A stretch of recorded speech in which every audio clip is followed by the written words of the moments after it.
I'm on a mission to create the ultimate YouTube editing studio. Not only that, but I plan to completely transform my garden, giving me a space to relax when the English weather finally gives us a bit of sunshine. In my previous video, you'll see me and the handsome fellas from Ground Screws For You putting a bunch of ground screws, giving me something solid and not too permanent to build this new studio log cabin on.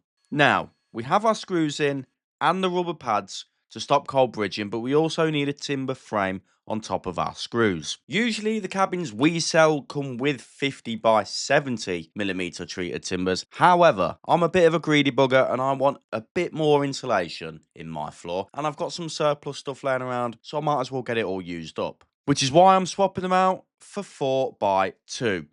Sensible decision, Jordan. Right then, let's start with the essentials: extension lead and the small but mighty chop saw, because we need to assemble our main outer frame.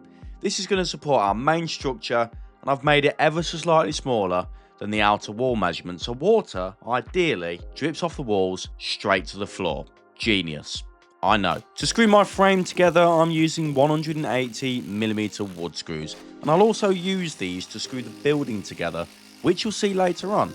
And should you need some good screws for your cabin build, there's a cheeky little link in the description box just below that big red subscribe button, and you should definitely hit that and like the video too. Don't be a tight ass. Anyway, I'm going for a double timber at the back and the front of the base because my floor runs front to back and I'll need something for the ends to sit on. I'm also doubling up in the middle just for some added strength and to minimise any bouncy stuff that might go on. I'm equally spacing a single bearer in between that middle bearer on each side, and then adding in some noggins for even more strength. Now bear in mind, I had absolutely zero plan for how I was going to do this. I just winged it, but I know one thing: it turned out alright, and I'll take a bit of alright.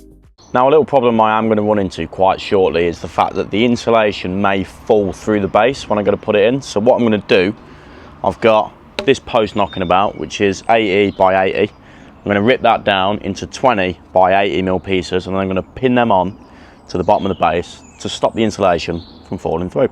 Not only will these batten strips stop insulation falling through, but it'll also make sure my damp-proof membrane doesn't go anywhere, as I have just stapled it on. The damp-proof membrane is pretty crucial at this stage to make sure we have no damp issues from the ground underneath. With that fixed on, it's a quick trim off to keep it all nice and neat. Then I'm installing my battens with a nail gun and some stainless steel nails.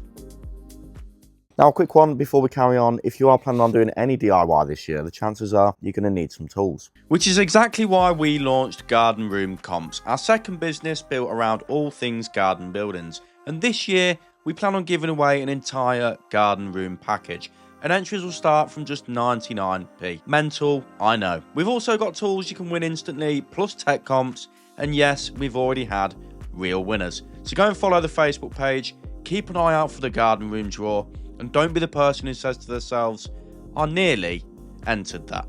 You do have to be over the age of 18 to enter, and you must answer a skill-based question. All of the terms and conditions are in the description below, so go and get yourself involved after you've finished watching the video. I should probably use that. That's the build. All that's left of our main base now is to flip this big boy over, trim off these battens at the front nice and flush, and we're ready to start chucking in the 50mm insulation in between all of the gaps, while Daisy over there tops up her tan. The insulation I'm using for my floor is a rigid PIR board cut down with a handsaw.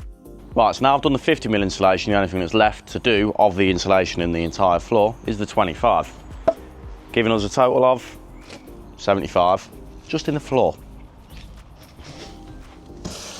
The brand of insulation I'm using here is Celotex, but you can use other brands such as Kingspan, Recticel or Mannock. They're basically all the same, but again, I am just using up all of the spare stuff that I've got laying around. That should keep my feet nice and warm. A quick blow off and it's on to taping all of my insulation joints with some 100mm wide aluminium tape, because although I've got my DPM as a pretty good barrier, making sure everything is airtight is definitely going to contribute to a nice dry floor. And there we have it, one floor ready for the next stage, meaning now it's time for the fun part, the actual cabin build.